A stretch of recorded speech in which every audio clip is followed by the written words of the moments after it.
Diqqat! O'zbek shou-biznes olamida eng ko'p muhokama qilinadigan qo'shiqchi, doim omma e'tiborida bo'lgan san'atkor Munisa Rizayeva 39 yoshida muhim xabarlar tarqaldi. Assalomu alaykum hurmatli tomoshabin. O'zbekistonda va xorijda sodir bo'ladigan eng so'nggi yangiliklar o'tkazib yubormaslik uchun like va podpisatsiya tugmachasini bosib obuna bo'lib qo'yishni unutmang. Muddatidan avval tug'ilgan va zapret tufayli o'z joniga qasd qilishga uringan Munisa Rizayeva 39 yoshida so'nggi yillarda tavallud ayyomini Dubayda nishonlashni an'ana qilgan xonanda Munisa Rizayeva 21-oktyabr kuni 38 yoshini qarshiladi va odatdagiga ko'ra o'g'li hamda turmush o'rtog'i hamrohligida xorijga uchib ketdi. O'zbek shou-biznesida eng ko'p muhokama qilinadigan qo'shiqchi, doim omma e'tiborida bo'ladigan san'atkor, hozirda bir oilaning bekasi va bir farzandning onasi bo'lgan Munisa Rizayeva tug'ilgan kuni munosabati bilan uning hayoti va ijodiy faoliyatiga nazar solamiz. Munisa Rizayeva oilada ikkinchi qiz farzand bo'lib dunyoga kelgan. Onasi tomonidan bobosi o'z davrining obro'li insonlaridan biri bo'lgan. U uzoq yillar Respublika bosh prokuraturasida yuqori lavozimda ishlagan. Buvasi shifokor bo'lganligi uchun bu oiladagilar bari huquqshunos yoki shifokor sifatida faoliyat yuritishgan. Otasi tomonidagi qarindoshlar esa asosan tadbirkorlik bilan shug'ullangan.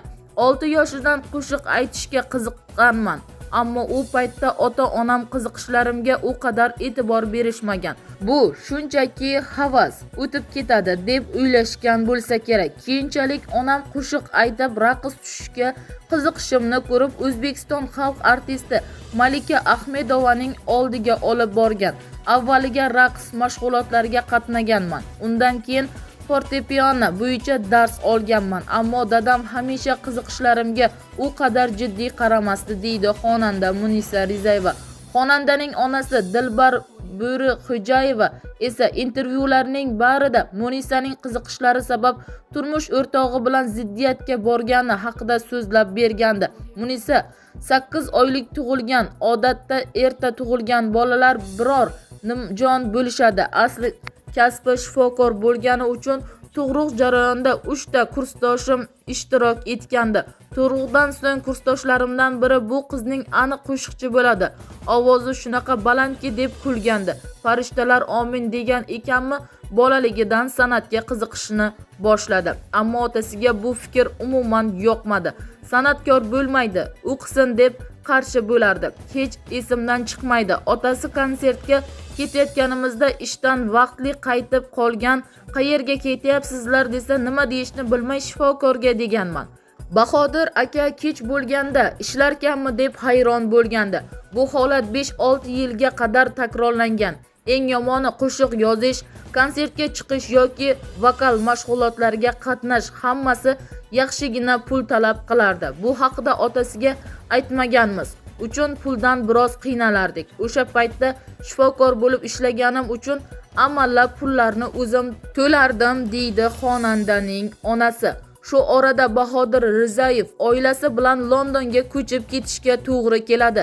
Kamila, Munisa va Karima o'qishni Londonda davom ettirishadi. Dadam musiqiga bo'lgan qiziqishimni so'ndirish uchun ko'p harakat qilgan, ammo tabiatan boshlagan ishimni yakunlamay qo'ymayman. Oxiri Angliya davlat konservatoriyasida o'qishimga rozi bo'ldi, ammo baribir dadam tadbirkor, onam esa shifokor bo'lishimni ko'proq orzu qilardi, deydi Munisa Rizayeva. Ko'pchilik xonandalar ijodini boshlashdan avval moliyaviy qiyinchiliklarga uchrashgani haqida gapirishadi, ammo xonanda Munisa Rizayevada bunday holatlar kuzatilmagan, ammo onasi ishonchsizlik bildirishgan kunlarini hech qachon unutmaydi. U paytlari Tarona Records studiyasi juda mashhur edi. Munisa bilan borib, ulardan yordam berishlarini so'raganmiz, ammo qancha artist kerak? Mana shuncha iqtidorlisi bor. Sendek iste'dodlilarning qanchasi ko'cha-ko'yda tirikchiligini qilib yuribdi. Shuncha harakat qilib ham mashhur bo'lgani yo'q, degan keskin javobni olganmiz. Men mashhur bo'laman. Kun kelib menga aytgan gaplaringizni eslaysiz deb xonanda chiqib ketgan. Bu gapi menga juda qattiq ta'sir qilgan. Munisaning faoliyati hammasi oddiy kechgandek tuyulishi mumkin, ammo u ham ko'p qiyinchiliklarga uchragan. Chunki biz san'atdagi past balandliklarni bilmasdik, puldan aldashgan, ishonchni suiiste'mol qilishgan, deydi xonandaning onasi. Munisa Rizayeva Londonda yashasa-da, O'zbekistonga keladigani ko'rik tanlovlarda ishtirok etishga harakat qilardi. 18 yoshimdan to 22 yoshimgacha 3ga bo'linib harakat qilganman desam ham bo'ladi. O'shanda rosta qiynalganman. 2 yo'nalish bo'yicha o'qish bilan bir qatorda ishlaganman ham. Garchi dadam ishlashimga ruxsat bermasalar-da, o'z ahdimdan qaytmaganman. Ishlab pul topishga ishtiyoqmand edim. Bu odatim haligacha saqlanib qolgan, degan edi u intervyularning birida. 2004-yil Toshkentda o'tkazilgan Umid yulduzlari ko'rik tanlovida nega qo'shig'i bilan qatnashib, g'oliblar sifatida joy oladi. Shundan keyin u ijod qilishga jiddiy bel bog'laydi. Xonandaning 2008-yili Ko'zlarim yana qo'shig'i va unda dengiz bo'yida suratga olingan klip omadli chiqib, tinglovchilar e'tiboriga tushadi. U 2012-yili Aha Oho taronasi bilan o'zbek shou biznesida shuhrat qozonadi. Folklor va zamonaviy yo'nalish uyg'unlashgan mazkur tarona va uning video klipi yosh va keksaning tilidan tushmaydi. Shundan so'ng xonanda Gollivud sekin-asta Ey Samo singari ijod mahsulotlarini birin-ketin ijodkorlarga havola qiladi va barchasi hit darajaga ko'tariladi. Xonandaning avvalgi qiyofasi bilan bugungi tashqi ko'rinish unchalik bir-biriga o'xshash emas. To'g'ri, yosh ulg'aygach tabiiylik tashqi ko'rinish ham o'zgaradi, ammo xonanda tashqi ko'rinishidagi o'zgarish faqatgina yillar bilan emas, plastik jarrohlik bilan ham bog'liq ekanligini yashirmaydi. 2014-yil burnimni operatsiya qildirganman. Burnimning ustki qismidagi bo'rtib chiqqan suyak ekranda va suratlarda biroz xunuk ko'rinardi.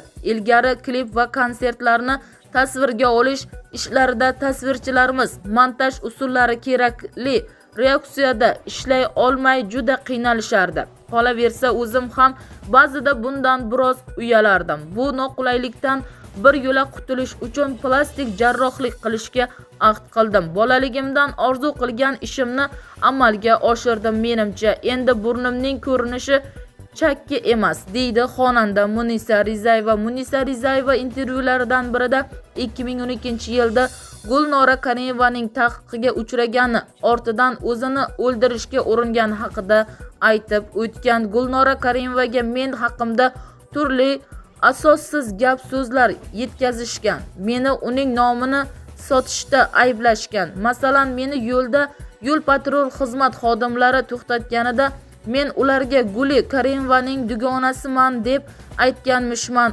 Go'yo bu birinchisi. Bundan tashqari o'sha vaqtda unga yaqin bo'lgan bir guruh ayol xonandalar Karimova men haqimdagi bo'lmag'ur gaplarni gapirgan. Ularning kimligini juda yaxshi bilaman. Hozirgacha ular bilan yaxshi munosabatdaman. Biroq ular mening bu vaziyatdan xabardorligimni bilishmaydi. Men hozirga kelib ularning nega bunday qilgani tushunmayapman. Bu gaplar Meteva taqdirlash marosimida bir kun avval bo'lgan. O'shanda menga yil qo'shig'i va yil xonandasi nominatsiyalarida mukofotni berishmoqchi bo'lishgan. Shuning uchun ushbu intervyuga atayin uyushtirilgan Gulnora Karimova men haqimdagi gaplarga ishongan va bo'ldi, unga hech qanday mukofot bermaysizlar, hamma yoqdan haydaysizlar deb ko'rsatma bergan. Shundan so'ng meni Tera kompaniyasidan haydashgan. Mening kompaniya bilan 5 yillik shartnomam bor edi o'shanda. Men Sevara Nazarxon bilan Golos loyihasida qatnashayotgan edim. Teraning direktori menga qo'ng'iroq qilib, "Guli, sening Golosda qatnashishingni istamayapti. Tez Toshkentga qaytsang qayt, bo'lmasa zapretga tushasan" dedi. Men Golosning hamma saralash bosqichlaridan o'tgan edim. Shunaqa qaramay loyihadagi ishtirokimdan voz kechib Toshkentga qaytib keldim, lekin baribir zapretga tushdim. 7 oy mendan hamma yuz o'girdi. Hamma o'zidan qo'rqib men bilan gaplashishga qo'rqardi. O'zimni xuddi o'lgandek his etardim. Hatto yurak xuruji bilan kasalxonaga ham tushib qolganman. Ota-onam meni yo'qotishga bir baqiya qolgan. O'zimni osib o'ldirishga ham uringanman deydi, eslaydi Munisa Rizayeva. 2020-yildan boshlab O'zbekiston prezidenti va hukumat vakillari ishtirokidagi davlat tadbirlarida ham faol xizmat qilayotgan xonanda 2021-yil Shuhrat medali bilan taqdirlanadi. 2023-yil Munisa Rizayeva hayotida o'chmas iz qoldirgan yillardan biri bo'ldi. Aynan bir yil avval xonandaning nafaqat o'zi, balki muxlislari tomonidan yillar mobaynida kutilgan hodisa ro'y berdi. Xonanda oila qurdi. Munisa va Arseniyning nikoh kechasi 2 marta nishonlandi. Birinchi to'y hindcha o'tkazildi. Kechada nafaqat kelin-kuyov, balki mehmonlar ham hind madaniyatiga ma'nodan kiyingan edi. 7-sentyabr kuni Munisa Rizayevaning asosiy to'yi o'tkazildi. Ushbu to'y san'at olamida yil to'yi sifatida e'tirof etildi. Xonandaning nikoh kechasida bir necha xorijiy davlatlardan tashrif buyurgan san'atkorlar bilan bir qatorda o'zbek shou biznesining eng taniqli vakillari ko'rinishi mumkin edi. Munisa Rizayevaning to'yiga $1 million mablag' sarflanadi. Hamma xarajatlarni kuyovning o'zi qopladi. Munisa Rizayeva kelin kuylagi, hatto pardoz andozi uchun ham cho'ntagidan pul sarflamagani yo'q. Ular 10 oy avval tanishib bir-biri sinashgan. Arseniyani katta biznes bilan shug'ullanuvchi insonlar juda yaxshi tanishadi. U o'ziga to'q badavlat inson degan edi Ozod. Munisa intervyularida hayotidagi eng katta orzusi ona bo'lish ekani haqida juda ko'p gapirardi. 2024-yilda uning ushbu orzusi amalga oshdi. Xonanda 24-noyabr kuni ilk marta ona bo'ldi. U Argentinaning Buenos Aires shahrida joylashgan klinikalardan birida o'g'il farzandini dunyoga keltiradi va shu yilning 1-mart sanasida O'zbekistonga qaytib keladi. Farzandli bo'lganim uchun Allohimga faqatgina shukr aytaman, chunki menda farzand ko'rish bilan bog'liq juda katta muammo bo'lgan. Kichik yoshimdan boshlab juda ko'p shifokorlarga olib borishgan va ko'p marta muolajalar olganman, lekin siz kutilmaganda tabiiy yo'l bilan homilador bo'lib qoldim. Bu hayotda har narsaning o'zi vaqt soati bor ekan. O'g'lim tug'ilishi bilan turmush o'rtog'imning o'zlari azon aytganlar. Bundan tashqari Rahmatulloh Qori aka Dubaydan video qo'ng'iroq orqali aloqaga chiqib, telefonda azon aytib qo'yganlar. Ijtimoiy tarmoqlar orqali juda ko'p san'at vakillari, muxlislar tabriklashdi. Bolamning ismi bilan bog'liq taxminlar ham tarqaldi. Kimdir Alan, Muhammad yoki Marat deyotganlar ham bor, ammo men shu kungacha hech kimga o'g'limning asl ismini aytganim yo'q. Buning sababi ahli ilmlar bilan maslahatlashganimizda ismini sir tutishimizni va yomon ko'zlardan asrashimizni tavsiya qilishdi. Hozir yuzini ko'rsatmaganimda ham qorni ko'p og'riydi, injiqlanadi. Aslida bolam juda yuvosh, ammo u bilan bog'liq videolar qo'ysam o'sha kuni o'zgarib qoladi. U tug'ilmasidanoq mashhur bo'lib ketdi. O'g'limning ismini u 1 yoshga kirganida hammaga e'lon qilaman. Uning yuzini ham o'shanda ko'rasizlar. Ko'z tegishidan qo'rqaman, chunki nazar bor narsa, deydi u. Munisa Rizayeva deyarli 8 million kuzatuvchisi bo'lgan Instagram sahifasidan ham mo'maygina pul ishlashni yashirmaydi. Xususan, uning sahifasiga joylagan eng qimmat reklama $120 ming bo'lgan. Hozirgi kunda Instagramda juda katta jamoa ishlaydi. Sahifamni yuritish uchun juda katta mablag' sarflaymiz. Instagramning faolligi juda ortib ketgan. Oldin Munisa Rizayevani yaxshi ko'rgan bo'lishsa, hozirda Arseniya ikkalamizni juftlik sifatida kuzatish hammaga qiziq bo'lyapti. Sahifamda chiqadigan reklamalar juda qattiq tanlab olinadi. Storiesimda reklama joylash $350 dan $10 ming gacha. Menimcha faqat men GIVda qatnashmagan va jonli obunachilarga ega bo'lgan O'zbekistondagi yagona san'atkorman. Yillik kompaniyalar bilan 1 yillik shartnoma qilaman. $250 ming dan boshlanadi. Undan pasti bilan hatto gaplashib ham o'tirmaymiz. Ko'p emas, 2-3 ta shartnomam bor.